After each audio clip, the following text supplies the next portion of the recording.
Sejam bem-vindos ao Nerdologia. Eu sou o Átila, biólogo, pesquisador e bem novinho perto do universo. Hoje a gente vai ver como tudo começou.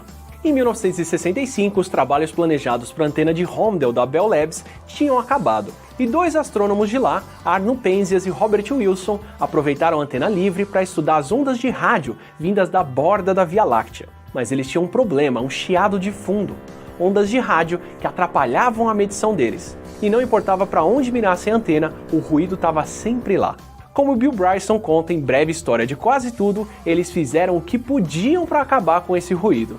Limparam a antena, mudaram de posição, checaram os circuitos, até mandaram os pombos que viviam lá embora e limparam a sujeira deles. E nada do ruído parar, para sorte dos dois. Porque eles acabaram ganhando o Prêmio Nobel de Física de 1978 pela descoberta dessa radiação de fundo, que transformou o que era uma boa ideia em uma teoria sobre como o universo começou.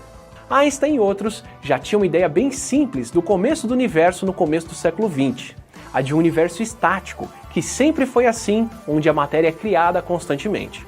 Mas na década de 20, o Hubble viu que as galáxias estavam se distanciando umas das outras, como a gente já explicou no episódio sobre o fim de tudo. E para o padre belga Georges Lemaitre, se tudo está se afastando no presente, quer dizer que no passado o universo todo veio de um mesmo ponto, o ponto que ele chamou de átomo primordial e que nós conhecemos como Big Bang. Ao invés de termos um universo fixo, que sempre foi assim, talvez o universo tivesse um começo, um ponto no tempo de onde tudo surgiu. E a partir de quando o universo estava evoluindo e mudando. O Hubble reforçou essa noção, mas segundo Richard Miller, a ideia do Lemaitre não pegou bem com Einstein, que falou que os cálculos até estavam certos, mas a física era uma porcaria. Pouca gente contrariou Einstein assim e saiu certa para contar a história. O Lemaitre foi um desses, e Einstein reconheceu o erro e comprou a ideia. Ninguém, nem Einstein, é dono da verdade. E opiniões ou ideias só duram na ciência quando batem com os fatos. Mesmo assim, o Big Bang era uma ideia, e mais uma ideia, e provavelmente continuaria desse jeito se não fosse transformado em uma hipótese. Durante a década de 40, alguns físicos fizeram predições sobre o Big Bang. Se o universo começou em uma explosão, precisava ter energia suficiente para formar tanto hidrogênio quanto a gente observa, o que teria produzido tanto calor que ainda veríamos parte desse calor mais de 13 bilhões de anos depois. Pelos cálculos deles, o universo ainda estaria a uma temperatura um pouco acima do zero absoluto. E foi justamente o que o Penzias e o Wilson observaram com a antena deles em 65, uma radiação cósmica de fundo, vinda de todos os lados, que correspondia à temperatura de 3 Kelvin, um pouco mais fria do que o calculado, mas ainda dentro do esperado, o suficiente para reforçar a hipótese do Big Bang, e por isso eles ganharam o Prêmio Nobel. Passamos a ter motivo para pensar na ideia do Big Bang como melhor do que as alternativas, já que ela fazia uma predição precisa, a temperatura do universo, que foi confirmada com a radiação de fundo.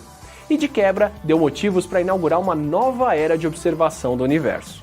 Se você ainda tem uma televisão analógica, pode inclusive ver e ouvir essa radiação de fundo. 1% do chiado e da estática que tomam a tela quando a gente não sintoniza um canal são ondas de rádio. O som de fundo da explosão que criou tudo o que a gente conhece bilhões de anos atrás. Ou melhor, cerca de 380 mil anos depois do Big Bang, que foi quando o universo tinha esfriado o suficiente para o plasma se condensar em matéria com átomos e deixar a luz passar. Depois vieram outras evidências, como a proporção de elementos como hidrogênio e hélio no universo, a distribuição das galáxias e o aspecto diferente das galáxias mais velhas, que explicamos no episódio É Só Uma Teoria, como podem ser vistas. Tudo isso mostra que o universo evoluiu com o tempo, e com antenas mais sensíveis, a radiação de fundo ainda surpreendeu a gente de novo de outra forma. Todos os pontos do universo mandam quase a mesma radiação de fundo, o que criou uma dúvida.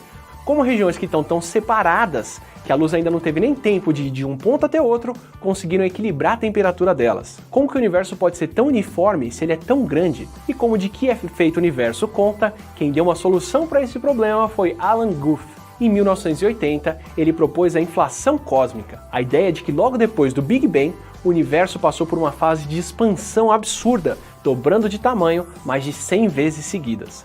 Ou seja, o universo se expandiu muito rápido, num intervalo muito curto de tempo, para depois crescer no ritmo que a gente conhece hoje.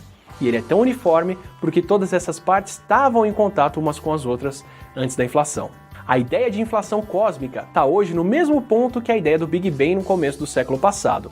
É uma boa ideia que explica muito do que observamos hoje, mas ainda depende do que fez do Big Bang uma boa hipótese científica. Precisa fazer predições, gerar condições ou valores que a gente busca para comparar e ver se ela está certa. Se a inflação cósmica estiver certa, temos uma boa noção do que aconteceu frações de segundo depois do Big Bang em 1 vezes 10 elevado a menos 32 segundos. Quanto ao que aconteceu antes, nas palavras do Sean Carroll em Big Picture, o Big Bang não marca o começo do nosso universo. Ele marca o fim do nosso entendimento, o fim do nosso conhecimento teórico. Com o que a gente sabe hoje e com acesso à física atual, esse é o ponto até onde a gente consegue chegar. Sinal de que ainda tem muito o que estudar e muito o que descobrir. E se a sua curiosidade for maior do que isso, que tal aprender física e astronomia o suficiente para propor as suas ideias? Ninguém tinha as respostas prontas para tudo isso, e o que a gente sabe hoje foi resultado de ideias testáveis, certas e erradas, testadas e empilhadas na torre do conhecimento de onde a gente olha hoje. Não precisamos saber de tudo, e um tijolinho só já ajuda bastante. E esse Nerdologia foi um oferecimento do Senai CETICT. O Centro de Tecnologia da Indústria Química e Têxtil, Senai CETICT, foi criado em 1949 no Rio de Janeiro e hoje é um centro integrado com faculdade, escola técnica, institutos de tecnologia e de inovação, onde você vai ter acesso ao conhecimento aplicado à cadeia produtiva da indústria química. No curso de Engenharia Química do Senai CETICT, você ficará mais próximo das indústrias e dos grandes players do mercado com um programa de mentoria, com executivos de referência, salas interativas, laboratórios completos e parcerias com incubadoras e aceleradoras. As inscrições para o vestibular 2018 já estão abertas e vão até o dia 14 de janeiro. E se você aproveitar sua nota do Enem, ganha 30% de desconto na mensalidade. É só se inscrever pelo site senaicetict.com. E nesse episódio, muitos livros citados sobre o mesmo tema, porque eu queria recomendar eles de acordo com o grau técnico e interesse de vocês. Para quem curte ciência em geral e se interessa pelo universo também, Breve História de Quase Tudo é o livro. Geral, bem interessante, muito legal de ler. Se quiser saber um pouco mais sobre o universo em particular, o do que é feito o universo é mais completo e mais atualizado e mais detalhado. Agora, se você quer livro mais completo e mais pesado e até mais atual, The Big Picture e Now The Physics of Time são ótimos, mas ainda não saíram por aqui. E se quiser mais dicas de livro ou coisas para ler ou ouvir, links no Saiba Mais. No episódio sobre o Super destruindo a Terra, obrigado para quem mencionou o Because Science. Ele calculou a velocidade com que o Super voou no filme como metade da velocidade da luz, ou seja, ele não estava viajando no tempo ou influenciando gravitacionalmente a Terra, estava voando nos céus como uma bomba atômica, destruindo o mundo enquanto tentava causar arraste suficiente para parar o planeta. Legal que os dois episódios ficaram bem complementares. Um Brunão qualquer perguntou se o tempo passa diferente entre quem está nos polos ou no Equador, já que quem está no Equador está se movendo mais rápido. Até seria o caso, mas como a circunferência da Terra também é diferente entre esses pontos de referência, a atração gravitacional é um pouco maior nos polos e o efeito se cancela. Link para um artigo comparando os dois efeitos na descrição. O César, físico e pesquisador, explicou que a massa inercial ou massa de repouso é diferente da massa gravitacional. Ou seja, perto da velocidade da luz, o Super ia continuar com a mesma massa inercial, mas criaria um campo gravitacional maior, equivalente a se ele tivesse mais massa em repouso, mas não é a mesma coisa. E como o Luiz Gustavo apontou, a gente mostrou o gráfico errado sobre a maré alta, as forças que formam as marés atuam dos dois lados do planeta, link para o vídeo do Space Time que explica isso muito bem no Saiba Mais. E para o Caio Saramago, e quem mais perguntou sobre a duração dos dias, eu que não fui claro. A nossa volta ao redor do Sol dura 1 ano.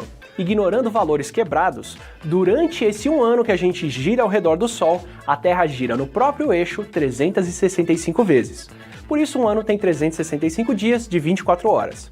Quando ela girava mais rápido, há 600 milhões de anos, dava 400 voltas no próprio eixo nesse intervalo, então cada dia durava o equivalente a 21 horas. Não se esqueçam de curtir e compartilhar o vídeo, assinem o canal para mais começos e até a próxima quinta.